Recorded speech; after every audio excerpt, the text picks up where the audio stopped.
It's time for the Formula E finale, the London ePrix, a double-header, 2 races, 36 laps and 34 laps, and all kinds of other headlines to talk about as we get into this championship finale weekend. And here we're going to do a bit of a bumper preview. We're going to talk about the event and talk about some of the other narratives and things that's going to be going on over the course of the ePrix weekend. Firstly, let's talk about the changes to the track. Instead of having the 38 kilowatt hours of usable energy, they're going to have 27 kilowatt hours of the XL. According to the race's Sam Smith, it's believed to be the smallest amount of usable energy ever in terms of capacity in a Formula E event. And at the same time, the track itself has been changed. A lot of the weaving parts before they go back into the XL centre are being cut out for a more simple left-right flick.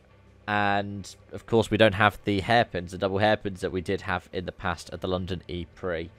So it's going to be something that will look a bit different to what we've expected before. Now, in terms of the energy efficiency, teams that could perform well on that one, I mean, it's expected is going to be the Jaguar powertrains. They've tended to be quite good at harvesting. You can see that when they've been leading with people like Cassidy and Evans over the course of this season.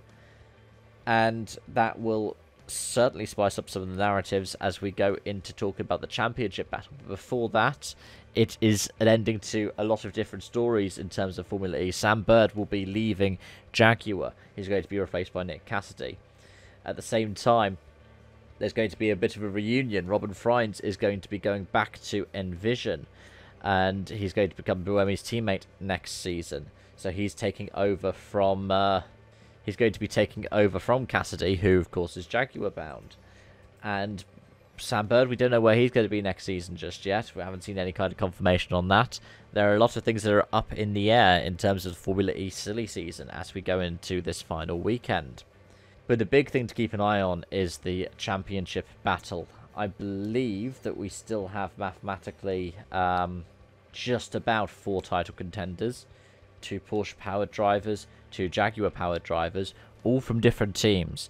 Jake Dennis on 195, Nick Cassidy on 171, Mitch Evans on 151, and Pascal Wehrlein on 146. There's every chance that if Dennis plays his cards right in the first race, we could be about to see a British world champion in Formula E, and we could be about to see him crowned with 1 round to spare.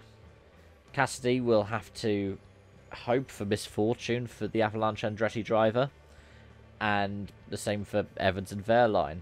Wehrlein, of course, was leading for most of the season and then ended up having just a poor run of form, some misfortunes with qualifying mistakes, reliability, and getting caught in incidents a bit like Cassidy and Evans did in the last round in Rome, which helped elevate Dennis to the position he's in now. So the question is, who's your money got to be on? Because at the same time, there is a teams battle going on, and that one is a lot closer. 14 points between Porsche and Envision, and then Jaguar are another 11 points back, and Andretti, in this case, are the ones who've got their work cut out for them. They are on 218, then it's 228 for Jaguar, 239 for Porsche, and 253 for Envision. So it could just be a battle between those 2 powertrain companies. They've been dominating this season. And that has reflected itself in how all of the standings are looking, hasn't it? If we think back to the London ePrix last season, Jake Dennis did pick up a win at the first one, and then the second one went the way of Lucas de Grassi. Of course, the first event which we had for the London ePrix at the XL went a bit differently as well.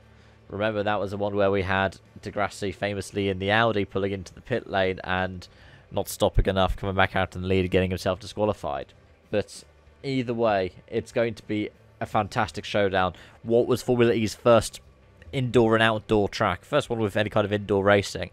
And it's going to be as spectacular as always. Let me know your thoughts and predictions in the comment section down below. Thank you so much for tuning in for this kind of special video, because I've been doing 1 video a day recently, and this is the first time in, I think, possibly a couple of months I've done more than 1. But, as you can understand, there's a big reason for it.